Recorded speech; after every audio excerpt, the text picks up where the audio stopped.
وقد خاب من دساها. بسم الله الرحمن الرحيم. الحمد لله رب العالمين وبه نستعين، والصلاة والسلام على إمام الغر الميامين وعلى آله وصحبه ومن تبعهم بإحسان إلى يوم الدين، أما بعد،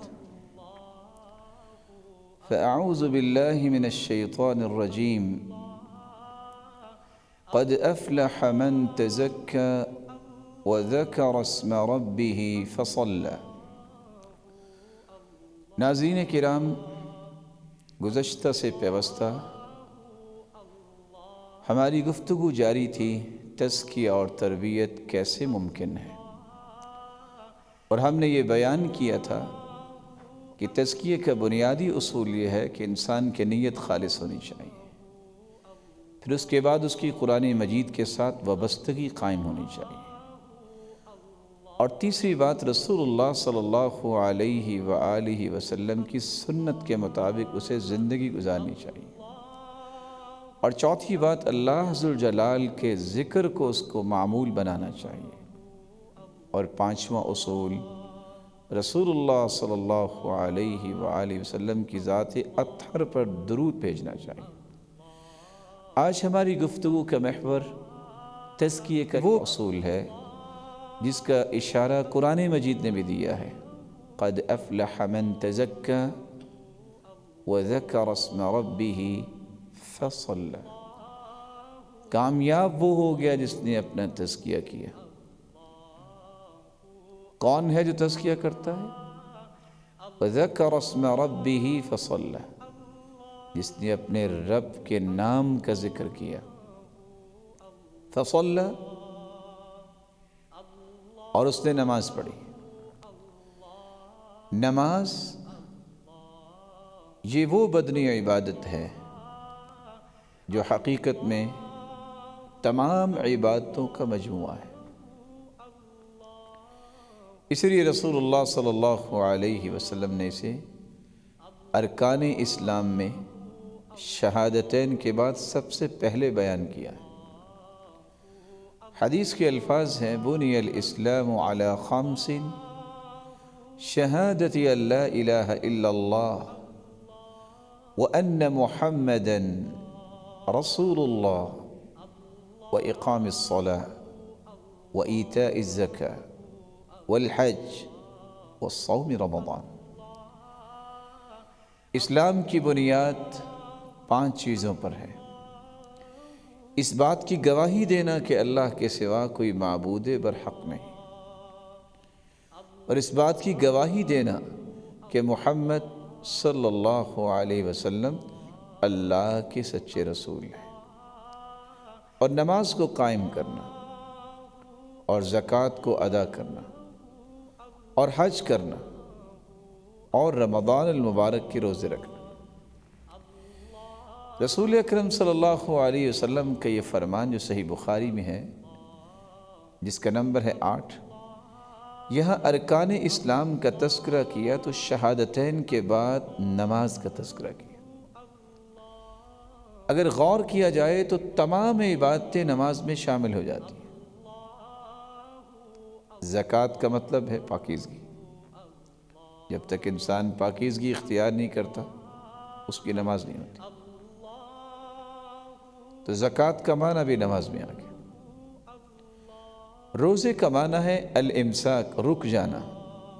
انسان دنیاوی تمام کام روک کر اللہ کی عبادت میں مشغول ہوتا ہے، تو یہ امساک کا معنی بھی نماز میں موجود ہے۔ حج کا مطلب ہے القصد والارادہ، ارادہ کرنا اور قصد کرنا اللہ ذوالجلال کی رضا کا۔ جب تک انسان نماز میں اللہ ذوالجلال کی رضا کا ارادہ اور قصد نہیں کرتا اس کی نماز ہی نہیں ہوتی، اور انسان ارادہ ہی کرتا ہے کہ میں حق ادا کرنا چاہتا ہوں جو اللہ ذوالجلال نے مجھ پہ حق یہ رکھا ہے۔ رسول اکرم صلی اللہ علیہ وآلہ وسلم نے اس لیے فرمایا تھا صوبان رضی اللہ تعالی عنہ بیان کرتے ہیں استقیموا ولن تحصوا واعلموا ان خیر اعمالکم الصلاۃ، استقامت اختیار کرو، لیکن جو کام نیکی کے کرتے ان کو شمار نہ کرتے رہا کرو کہ یہ ہو گیا اور یہ ہو گیا، کرتے جاؤ۔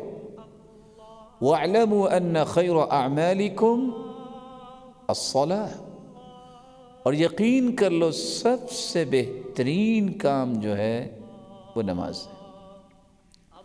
وَلَا يُحَافِظُ عَلَى الْوُضُوءِ إِلَّا مُؤْمِنٌ، اور ہر وقت اپنے وضو کی حفاظت کرنے والا یہ ایک سچا مومن ہوتا ہے۔ سنن ابن ماجہ کی روایت 277 اس بات پہ غمازی کر رہی ہے کہ انسانی زندگی میں سب سے بہترین عمل نماز ہے۔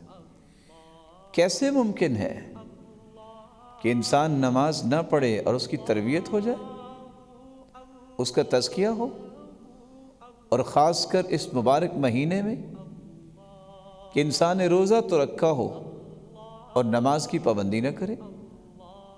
رسول اللہ صلی اللہ علیہ وآلہ وسلم نے اس لیے فرمایا تھا کہ جو شخص لغویات سے پرہیز نہیں کرتا اور فسق و فجور سے نہیں بچتا، اس کو بھوکا رہنے کی کیا ضرورت ہے؟ نو ڈاؤٹ لغویات گناہ ہے، لیکن نماز چھوڑنا اس سے بڑا گناہ ہے۔ نو ڈاؤٹ چوری اور دھوکہ دینا بہت بڑا گناہ ہے۔ اگر انسان نماز نہیں پڑھتا تو نماز نہ پڑھنا اس سے بھی بڑا گناہ ہے۔ کسی کو نقصان دینا گناہ ہے، لیکن اپنے آپ کو نقصان دینا کہ انسان نماز نہ پڑھے یہ اس سے بڑا گناہ ہے۔ رسول اللہ صلی اللہ علیہ وآلہ وسلم نے اس لیے فرمایا تھا، صحیح بخاری کی روایت ہے 349، جتنی بھی عبادتیں اللہ تعالیٰ نے اپنے پیغمبر کے ذریعے اس امت تک پہنچائی ہیں، ان سب عبادات کو سمجھانے کے لیے، سکھانے کے لیے اور بتلانے کے لیے جبریل امین کو زمین پر بھیجا، لیکن نماز کا تحفہ دینے کے لیے اللہ ذوالجلال نے اپنے پیغمبر کو آسمانوں پر بلا کے یہ تحفہ دیا۔ رسول اللہ صلی اللہ علیہ وآلہ وسلم کا فرمان ہے کہ جب مجھے اللہ تعالیٰ نے 50 نمازوں کا حکم دیا تو میں آیا تو موسیٰ علیہ السلام کے پاس سے میں گزر رہا تھا، تو موسیٰ علیہ السلام نے سوال کیا، ما فرض اللہ لک علی امتک، آپ کی امت پر اللہ تعالیٰ نے کیا فرض کیا ہے؟ میں نے کہا 50 نمازیں۔ کہا واپس جائیے، آپ کی امت یہ کام نہیں کر سکے گی۔ تو رسول اللہ صلی اللہ علیہ وآلہ وسلم اللہ ذوالجلال سے گزارش کرنے گئے تو 25 باقی رہ گئی۔ کہا نہیں، یہ بھی نہیں پڑھیں گے، مزید تخفیف کروائیے، مزید اس سے آدھی تخفیف ہوگی۔ آپ صلی اللہ علیہ وسلم نے تیسری مرتبہ پھر گزارش کی تو وہ 5 رہ گئی۔ ہی خمسن وہی خمسون، پڑھتا انسان 5 نمازیں ہیں لیکن اجر 50 کا لکھا جائے گا۔ رسول اللہ صلی اللہ علیہ وسلم کو یہ عبادت آسمانوں پہ بلا کر دی گئی۔ اس لیے نماز کی جب تک پابندی نہیں، اس وقت تک تربیت اور تزکیے کا خواب شرمندہ تعبیر نہیں ہو سکتا۔ اس لیے رسول اللہ صلی اللہ علیہ وآلہ وسلم نے فرمایا تھا، سنن ابی داود کی روایت ہے 495، جامع ترمذی کی روایت 407، مروا اولادکم بالصلاة وهم ابناء 7 سنین، بچے کی عمر جب 7 سال ہو جائے اسے نماز کا حکم دو۔ وَضْرِبُوهُمْ عَلَيْهَا وَهُمْ أَبْنَاءُ 10، اور جب 10 سال کا ہو جائے اور نماز نہ پڑھے تو اس پر اس کی سرزنش کرو۔ وَفَرِّقُوا بَيْنَهُمْ فِي الْمَضَاجِعِ، اور 10 سال کی عمر میں ان کے بستر الگ الگ کر دو. 2 بھائی اکٹھے نہیں سونے چاہیے, 2 بہنیں اکٹھی نہیں سونی چاہیے, اور ایک بہن اور بھائی 10 سال کی عمر میں ان کے بستر الگ الگ کر دو. یہ رسول اللہ صلی اللہ علیہ وسلم کی دی ہوئی تربیت ہے. اور آپ نے اس حدیث میں کیا فرمایا؟ 7 سال کی عمر میں نماز کا حکم دو. 10 سال کی عمر میں نہیں پڑھتا تو اسے مارو. دکان سے لیٹ ہونے پر باپ مارتا ہے, لیکن کبھی کسی نے نماز نہ پڑھنے سے سرزنش نہیں کی. آنکھ لگ جائے گھر میں بچے کو بچانے کے لیے خود جل جاتے ہیں لوگ, لیکن جہنم کی آگ کے حوالے اولادیں ہو رہی, بہن بھائی ہو رہے, کسی کو خیال نہیں آتا. رسول اللہ صلی اللہ علیہ وسلم نے اس لیے زندگی کے آخری ایام میں اور آخری لمحات میں جو وصیت فرمائی تھی وہ کون سی وصیت تھی؟ صحیح الجامع کی روایت ہے 4616, اور سنن ابی داود کی روایت ہے 5156. كان آخر كلام رسول الله صلى الله عليه وسلم الصلاة اتقوا الله فيما ملكت أيمانكم. آپ صلی اللہ علیہ وسلم کی آخری کلام یہ تھی, نماز کی پابندی کرنا, نماز کی پابندی کرنا. اتقوا اللہ فیما ملکت ایمانکم, اپنے غلاموں کے بارے میں اللہ رب العزت سے ڈرتے رہنا. نماز کسی بھی صورت میں ساقط نہیں ہوتی. بیت اللہ میں بھی ہے, طواف ہو رہا ہے, نماز کے وقت طواف بھی بند ہو جاتا. میدان جنگ میں ہے, آپ چلتے پھرتے بھی نماز پڑھیں گے, ساقط نہیں ہوگی. آپ بیمار ہیں, حکم یہ ہے صلی قائما, کھڑے ہو کے نماز پڑھو. فإن لم تستطع فقاعدا, طاقت نہیں تو بیٹھ کے نماز پڑھ لو.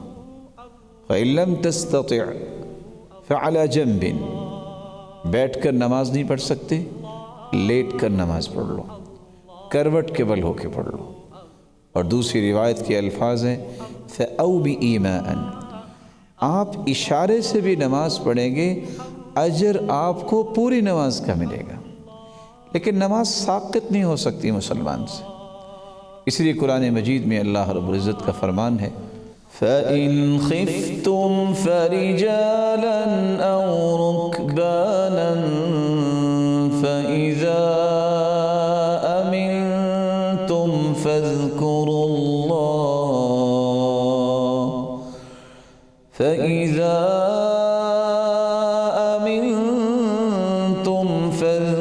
اللَّهَ كَمَا عَلَّمَكُمْ مَا لَمْ تَكُونُوا تَعْلَمُونَ. اگر تم حالت خوف میں ہو تو پیدل ہو یا سوار, جیسے بھی ممکن ہو نماز ادا کر لو. جب حالت امن میں ہو تو اللہ رب العزت کا ذکر ایسے کرو جیسے اس نے تمہیں سکھا دیا ہے اور جو تم جانتے نہیں تھے. نماز ایک ایسی عبادت ہے جس کے بغیر تزکیہ اور تربیت ممکن نہیں. کیوں ممکن نہیں؟ جابر رضی اللہ تعالی عنہ بیان کرتے ہیں, جامع الترمذی کی روایت ہے 2618, بین الکفر والایمان ترک الصلاۃ. کفر اور ایمان کے درمیان نماز چھوڑنے کا ہی تو فرق ہے. حد فاصل یہ ہے, یہ مسلمان ہے, یہ مسلمان نہیں, وہ نماز سے ہی تو فرق ہوتا ہے. اس لیے شیخ محمد بن صالح العثیمین رحمہ اللہ فرمایا کرتے تھے, رسول اللہ صلی اللہ علیہ وآلہ وسلم کا یہ فرمان جو ہے, من ترک الصلاة فقد کفر. عبداللہ ابن عباس, عبداللہ ابن مسعود رضی اللہ عنہما وارضاہما, جو ان دونوں سے یہ بات مروی ہے کہ جو نماز کو چھوڑ دیتا ہے یقیناً اس نے کفر کا ارتکاب کیا. یہ وہ کفر ہے جس سے انسان ملت اسلامیہ سے خارج ہو جاتا ہے۔ رسول اللہ صلی اللہ علیہ وسلم نے نماز کو اہل ایمان اور اہل کفر کے درمیان حد فاصل قرار دیا ہے۔ رسول اللہ صلی اللہ علیہ وسلم نے اس لیے فرمایا تھا، سب سے پہلے جس امت سے چیز ختم ہو جائے گی وہ امانت ہے۔ صحیح الجامع کی روایت 2575، اور چیز جو رہ جائے گی وہ ایک نماز رہ جائے گی۔ اول ما يرفع من الناس الامانہ، سب سے پہلے لوگ بددیانت بن جائیں گے، امانت ختم ہو جائے گی۔ نہ کسی قول کی امانت، نہ کسی کے عمل کی امانت، اور نہ ہی کسی کے فکر کی امانت۔ اور امانت سے مراد فرائض ہیں، فرائض کی پابندی نہیں رہے گی۔ امانت سے مراد عہدے کی دیکھ بھال ہے کہ میری ذمہ داری ہے، میں اس کو ادا کیسے کرتا ہوں۔ اور امانت سے مراد مال کی امانت بھی ہے کہ جس کے پاس امانت ہوگی اس کا وہ خیال نہیں کرے گا، اس میں خیانت کرے گا۔ وَآخِرُ مَا يَبْقَى مِن دِينِهِمُ الصَّلَاةُ، سب سے پہلے امانت دنیا سے اٹھا لی جائے گی، اور سب سے آخر میں جو چیز رہ جائے گی وہ نماز ہے۔ وَرُبَّ مُصَلٍّ لَا خَلَقَ لَهُ عِندَ اللَّهِ، لیکن کتنے ہی نمازی ایسے ہوں گے کہ جو نماز تو پڑھیں گے لیکن اسے نماز کا کوئی بھی اجر نہیں ملے گا۔ رسول اللہ صلی اللہ علیہ وسلم پر قرآن نازل ہوتا ہے، اس لیے اللہ عز و جلال نے نماز کو قرآن مجید میں ایمان کہہ دیا ہے۔ وہ لوگ جنہوں نے 17 یا 16 ماہ بیت المقدس کی طرف منہ کر کے نمازیں پڑھیں، اللہ تعالیٰ نے پھر تحویل قبلہ کے ساتھ بیت اللہ کی طرف منہ کر کے نماز پڑھنے کا حکم دیا، تو پریشانی ہوئی۔ وہ 16 اور 17 ماہ جو نماز پڑھی کیا وہ ضائع ہو گئی؟ خصوصاً ان لوگوں کی جو فوت ہو گئے۔ تو اللہ عز و جلال نے قرآن مجید کی آیت اتار دی، وَكَذَلِكَ جَعَلْنَاكُمْ أُمَّةً وَسَطًا لِتَكُونُوا شُهَدَاءَ عَلَى النَّاسِ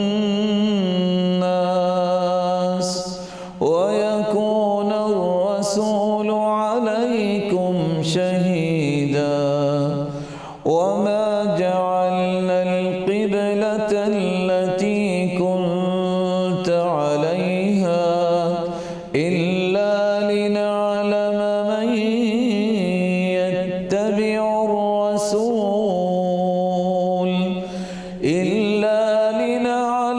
مَنْ يَتَّبِعُ الرَّسُولَ مِمَّنْ يَنْقَلِبُ عَلَى عَقِبَيْهِ وَإِنْ كَانَتْ لَكَبِيرَةً إِلَّا عَلَى الَّذِينَ هَدَى اللَّهُ وَمَا كَانَ اللَّهُ لِيُضِيعَ إِيمَانَكُمْ إِنَّ اللَّهَ بِالنَّاسِ لَرَءُوفٌ رَحِيمٌ وَمَا كَانَ اللَّهُ لِيُضِيعَ إِيمَانَكُمْ، اللہ تمہاری نمازوں کو نہیں ضائع کریں گے۔ تو اللہ نے نماز کو ایمان کہہ دیا ہے۔ مومن ہوتا ہی وہ ہے جو نماز پڑھتا ہے۔ تزکیہ اور تربیت کے خواب دیکھنا بہت عمدہ ہے، لیکن یہ شرمندہ تعبیر نہیں ہو سکے گا جب تک میں اور آپ نمازوں کے پابند نہیں بن جاتے۔ رسول اللہ صلی اللہ علیہ وسلم نے اس لیے فرمایا تھا، سنن نبی داود کی روایت ہے 875، اقرب ما یکون العبد من ربہ فہو ساجد، اللہ ذوالجلال کے نزدیک سب سے زیادہ اس وقت انسان ہوتا ہے جب وہ سجدے کی حالت میں ہوتا ہے۔ اور تزکیہ اور تربیت سے بھی انسان اللہ کی قربت ہی چاہتا ہے۔ قد أفلح من زكاها وقد خاب من زكاها وقد خاب من دساها۔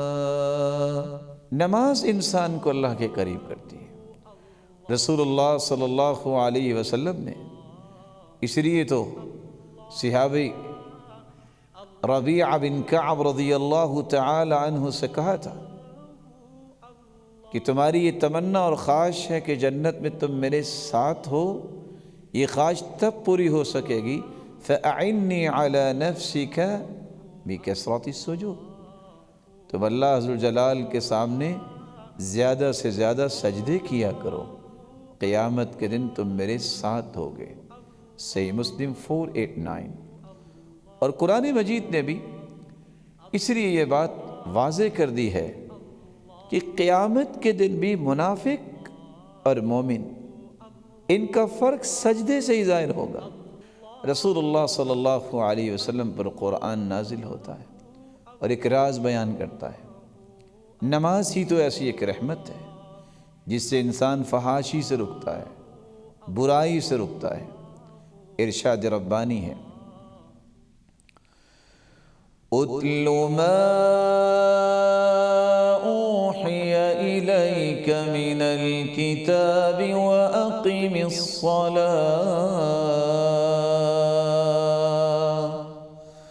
ان الصلاة تنہی عن الفحشاء والمنکر ولذکر اللہ اکبر واللہ یعلم ما تصنعون۔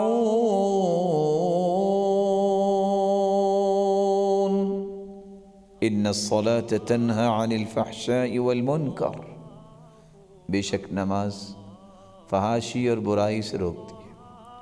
علماء یہ کہتے ہیں جو نماز بھی پڑھتا ہے اور فحاشی اور برائی سے نہیں رکتا، اس کا مطلب ہے کہ اس کی نماز میں وہ روح نہیں، وہ کرنٹ نہیں جس سے برائیاں پیچھے ہٹتی ہیں۔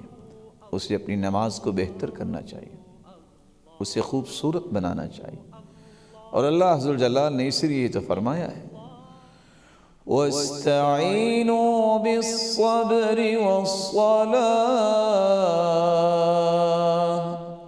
وَإِنَّهَا لَكَبِيرَةٌ إِلَّا عَلَى الْخَاشِعِينَ۔ مدد طلب کرنا چاہتے ہو تو اللہ کی مدد ملے گی نماز کے ذریعے، صبر کے ذریعے۔ یہ بھاری کس پر ہوتی ہے؟ وَإِنَّهَا لَكَبِيرَةٌ إِلَّا عَلَى الْخَاشِعِينَ۔ خشوع اختیار کرنے والوں کے لیے نماز باعث لذت ہے۔ اور آج بوجھل کس پہ ہوتی ہے؟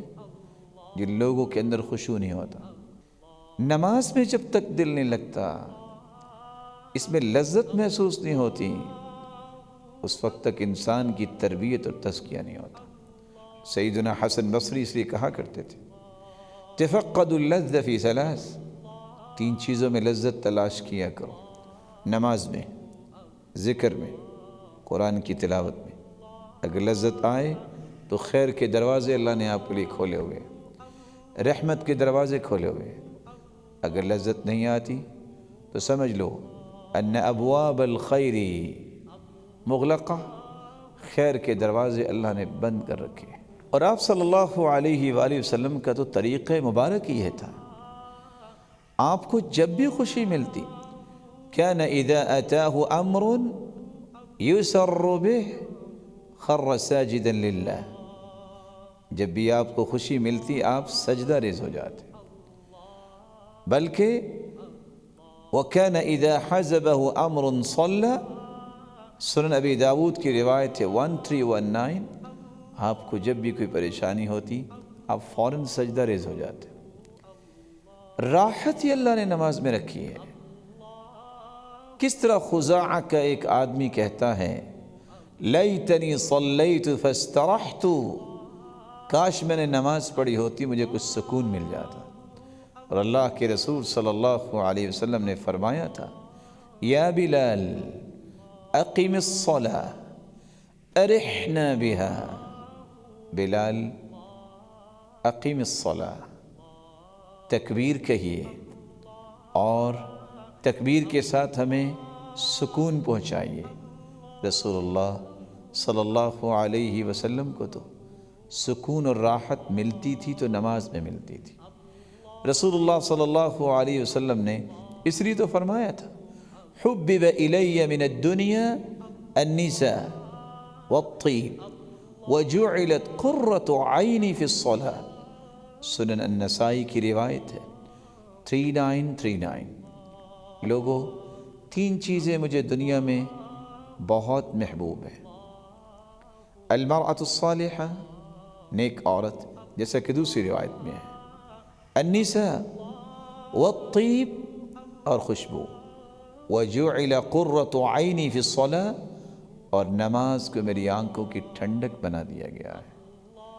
سیدنا عمر رضی اللہ تعالی عنہ اپنے گورنروں کی طرف یہی لکھا کرتے ان اہم امرکم عندی الصلاۃ، سب سے مہم کام میرے نزدیک نماز پڑھنا ہے، فمن حفظها وحافظ عليها حفظ دینہ ومن ضيعها فهو لما سواها اضيع، جو نماز کی حفاظت کرتا ہے اسے بر وقت ادا کرتا ہے، اس نے اپنے پورے دین کی حفاظت کر لی، اور جس نے نماز کو ضائع کر دیا وہ زندگی کے بقیہ امور کو اس سے زیادہ ضائع کرنے والا ہوتا ہے۔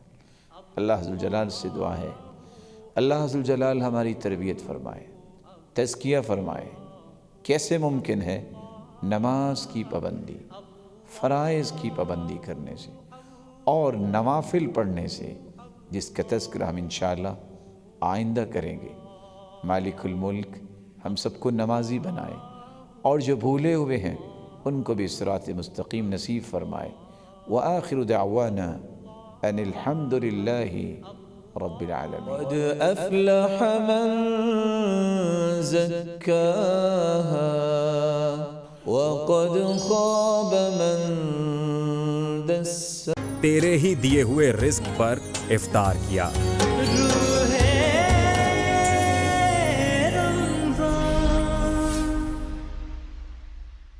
اللہ اکبر اللہ اکبر اللہ اکبر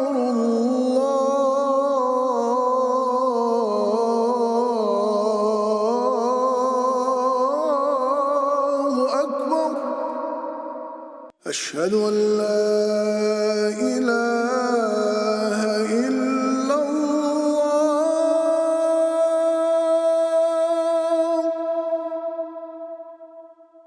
اشہد ان لا الہ الا اللہ، اشہد ان محمد رسول اللہ،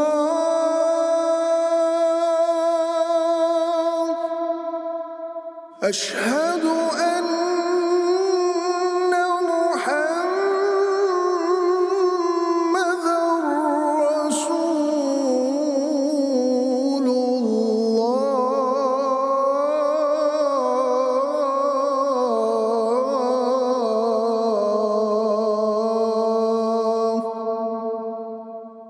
حي على الصلاة،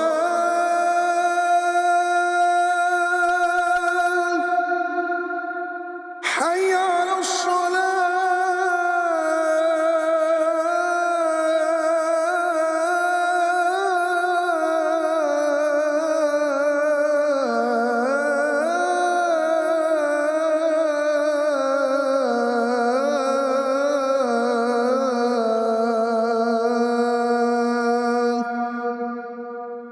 حي على الفلاح،